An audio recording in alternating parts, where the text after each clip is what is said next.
มาเบิ่งสภาพอากาศในช่วงบุญปีใหม่ลาวพศ2569ในระหว่างวันที่14 15 16ประเทศลาวนี่ยังตกอยู่ภายใต้ความกดดันต่ำของอากาศร้อนในระดับปานกลางบวกกับกระแสลมตะวันตกพัดผ่านเฮ็ดให้สภาพอากาศโดยรวมนี้มีร้อนและก็จะมีฝนตกอยู่บางพื้นที่ในช่วงปีใหม่มาเบิ่งอุณหภูมิทางภาคเหนือนี่สูงสุดอยู่ที่36องศาส่วนภาคกลางหาภาคใต้นี่อุณหภูมิสูงสุดอยู่ที่39องศามาเบิ่งฝนฟ้าอากาศในวันที่14นี่จะมีฝนตกอยู่ทางภาคใต้อยู่ตามเลียบชายแดนลาวเวียดนามอยู่เมืองดักจึงเมืองซานไส้และก็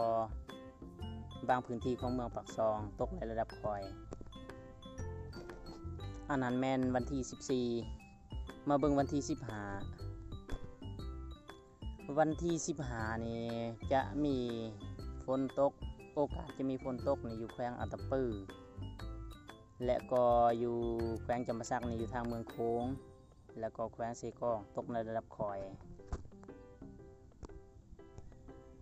จะตกในสวงแรง5ค่ำวันที่16นี่ในเวลาเดียวกันฝนก็จะตกเขตเดียวกันเช่นกันอยู่บางพื้นที่ของแขวงอัตตปือจะมีฝนตก